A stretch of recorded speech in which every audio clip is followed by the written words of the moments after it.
नमस्कार, मैं शंभू कुमार सिंह और आप देख रहे हैं नेशनल दस्तक। बीजेपी पहली बार 2014 का मामला हो या 2019 का मामला हो, तमाम तरफ के प्रोपगेंडा वो करती थी, आईटी सेल करता था। टीवी मीडिया मैनेज करने के बाद भी लॉकडाउन की वजह से वो फंसती नज़र आ रही है। और उसका नतीजा है कि वो चूँकि बंगाल में चुनाव है तो प्रधानमंत्री ने अपना लॉकडाउन तोड़ा, वो वहाँ गए हैं। बिहार में इसके बाद चुनाव है, यूपी में उसके बाद चुनाव है, और ये तीन ऐसे क्रूशियल राज्य है जिससे देश की राजनीति तय होती है। महाराष्ट्र उनके हाथ से निकल चुका है और बिहार में जिस तरह के हालात हैं, सबसे ज़्यादा नाराज़गी वहाँ नीतीश कुमार जो कि बीजेपी का गठबंधन है और केंद्र सरकार के खिलाफ है, उसको डैमेज कंट्रोल में जुट चुकी है। और अब कहा जा रहा है कि 10 दिनों में 2600 स्पेशल ट्रेनें चलाई जाएंगी। अब जबकि हाथ से सब कुछ निकल चुका है, लॉकडाउन के आज लगभग 58 दिन हो गए हैं। लोग तिल तिल कर मरने के मजबूर हैं, नौकरियां चली गई है, खाने के लिए नहीं है, भुखमरी जैसे हालात हैं। अब सरकार को लग रहा है कि अब प्रवासी के मुद्दे पर वो फंसती है, क्योंकि हर घर में वहाँ कोई ना कोई बाहर काम करता है और जो अपने आप को लॉकडाउन की वजह से असहाय महसूस कर रहा है। तो मुझे लगता है कि बीजेपी के लिए सबसे मुश्किल वक्त है और इस बार मीडिया भी मैनेज नहीं कर पा रहे हैं, क्योंकि 2014 में हिंदू मुस्लिम और तमाम इन्होंने स्मार्ट सिटी, बुलेट ट्रेन और तमाम बड़े बड़े वादे किए थे। उसके बाद मीडिया ने 10 साल से जिस तरह से यूपीए 2 के खिलाफ प्रोपगेंडा चलाया था वो साफ है। तो 2019 में वो फिर उसी तरह से हिंदू मुस्लिम हुआ, एक्सट्रीम तरह के सांप्रदायिक हुआ, ध्रुवीकरण हुआ और चुनाव भी जीते। ईवीएम पर भी लोग सवाल उठाएं। लेकिन अब चूंकि कोई ऐसा घर नहीं है जिसके लोग पीड़ित नहीं है, और लॉकडाउन की वजह से और कोरोना की वजह से ये साबित हो गया कि सरकार लोगों तक मदद पहुंचाने में कामयाब नहीं रही।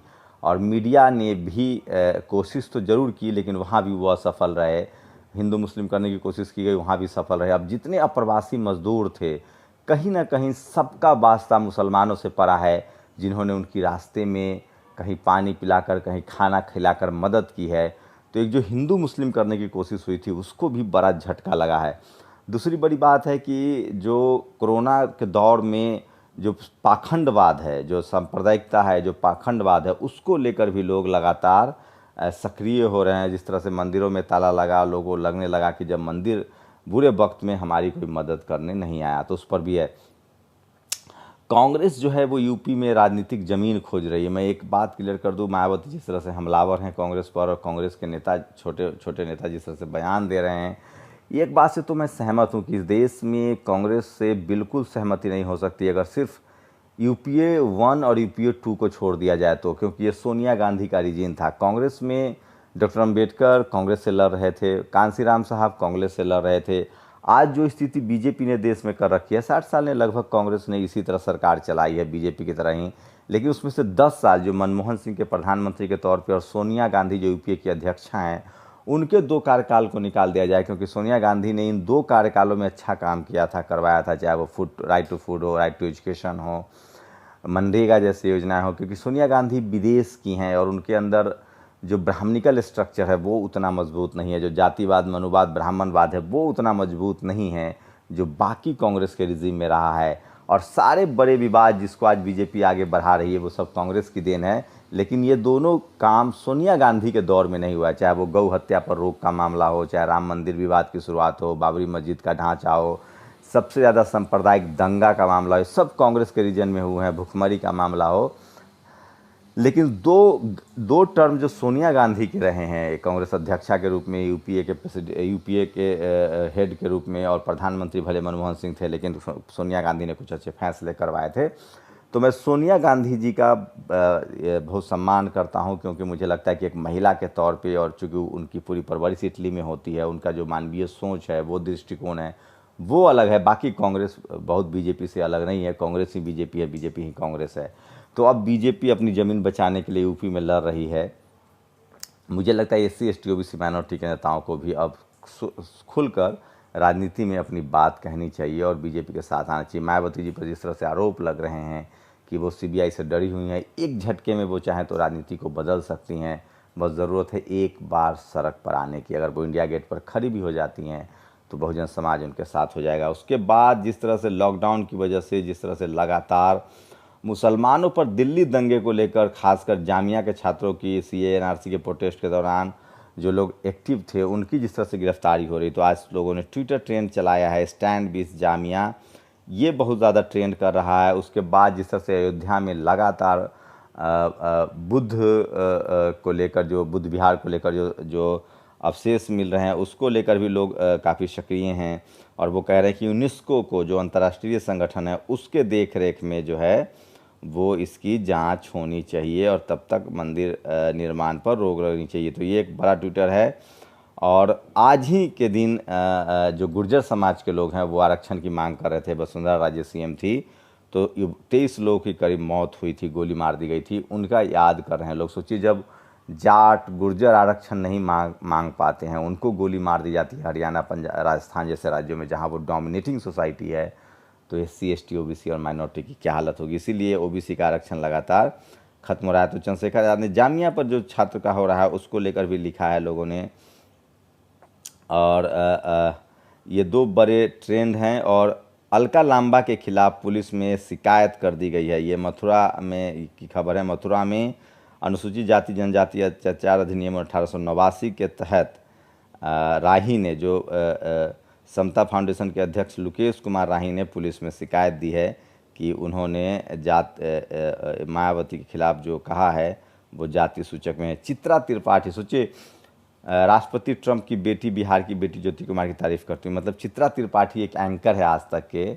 सोचिए, एक बच्ची, एक लड़की अपने फादर को 1500 किलोमीटर, 15 साल की लड़की 1500 किलोमीटर, 1200 किलोमीटर यात्रा कराती है साइकिल की मजबूरी में, और उसको तारीफ़ की जा रही है। इवांका ट्रंप जो हैं, जो ट्रंप की अमेरिका से हैं, उन्होंने इसको ट्विटर पे लिखा है। तो त्रिपाठी खुश है, प्रशांत ने जवाब दिया, त्रिपाठी खुश है कि सरकार की विफलता के चलते एक बेटी को अपने घायल बाप को साइकिल पर ले जाना पड़ा। उसकी तारीफ अमेरिका के सिर्फ राष्ट्रपति की बेटी ने किया है। मतलब कितना शर्मनाक है, आप पर लोग हंस रहे हैं, दुनिया भर के लोग, कि एक बच्ची को साइकिल चलाना पड़ रहा है 1200-1500 किलोमीटर अपने पिता को ले जाने के लिए, और आप लोग को शर्म आनी चाहिए कि आप एक गाड़ी मुहैया नहीं करवा पाए हैं। और अब विदेश की प्रेसिडेंट की बेटी जब इस तरह की बात कर रही है तो भी आप उसको तारीफ समझ रहे हैं, तो आपका कुछ नहीं हो सकता। उसी में एक अच्छी खबर है कि शायद साइकिलिंग वाले लोग उनका टेस्ट करेंगे कि उनमें क्या पोटेंशियल है। और लास्ट में एक प्रशांत कनौजिया ऑन ट्विटर ने शाहीन बाग पर जिन्होंने आतंकी हमला किया था, एक शख्स ने शाहीन बाग पर जो आतंकी हमला हुआ था, शाहीन बाग पर आतंकी हमला करने वाला आतंकवादी कपिल खुद को बता रहे कि कौन कौन आरएसएस के टुकड़ों पर पल रहा है। मीडिया को लेकर वो लड़का जो है वो बात कर रहा है। तो समझिए कि किस तरह से इन लोगों को पता है, जो लॉ एंड ऑर्डर को तोड़ते हैं, जो कानून को अपने हाथ में लेते हैं, उनको पता है कि किस तरह से मीडिया जो है वो उनका साथ देता है। और लास्ट में एक सोबरन कबीर ने ओबीसी में गुजर, जाट, अहीर, कुर्मी, काछी, मौर्य, शाक्य, राजभर, लोध, पाल, निषाद जैसी दबंग और लठैत जातियां हैं, फिर भी ओबीसी की एमबीबीएस की 3000 सीटें सवर्ण हड़प ले रहे हैं। मुझे तो इन जातियों के पराक्रम पर शक है। तो लॉकडाउन में भी लगातार जो मलाईदार पोस्ट है, जो डॉक्टर, इंजीनियर, आरक्षण खत्म हो रहा है, समझ सकते हैं कि इस देश में जो भागीदारी का सवाल है वो कहीं पीछे पड़ गया है, और एससी एसटी ओबीसी माइनॉरिटी के लोगों को मजदूरी करने के लिए, मेहनत कश करने के लिए, भूखे मरने के लिए मजबूर छोड़ दिया गया है। और जो लोग सत्ता में बैठे हैं उनका आपसे सरोकार नहीं है। जाति के नाम पर और मजहब के नाम पर शोषण करने वाले लोग सत्ता में बैठे हैं, तो आपको अंदाज़ा लगा सकते हैं कि वो आपके लिए शायद ही कुछ करें। इसके पुख्ता प्रमाण हैं। सोनिया गांधी के काल को छोड़ दीजिए 10 साल को, तो कांग्रेस जैसे चलाती थी इस देश को, बीजेपी उससे थोड़ा आगे बढ़कर चला रही है, दोनों में फ़र्क नहीं है।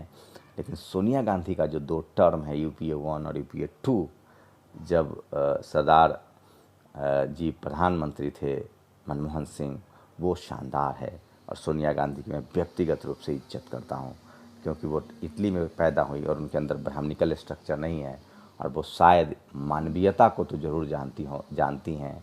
इस तरह के उन्होंने फैसले लिए, मनरेगा हो, राइट टू फूड हो, राइट टू एजुकेशन हो, वो सब गवाह है। लेकिन उनके जो नेता हैं पार्टी के, वो शायद ब्राह्मणिकल स्ट्रक्चर से बाहर नहीं है। शुक्रिया। आप लोग अपनी प्रतिक्रिया दीजिए, आप लोग की क्या प्रतिक्रिया, आपकी प्रतिक्रिया का हमें इंतज़ार रहता है। शुक्रिया। नेशनल दस्तक की आपसे गुजारिश है कि अगर इसको बचाना चाहते हैं तो नेशनल दस्तक को सब्सक्राइब करने के लिए रेड कलर के सब्सक्राइब बटन को दबाएं, फिर बेल आइकन की घंटी दबाएं। नेशनल दस्तक को बचाने के लिए बहुत जरूरी है कि हर खबर को शेयर करें, लाइक करें, कमेंट जरूर करें।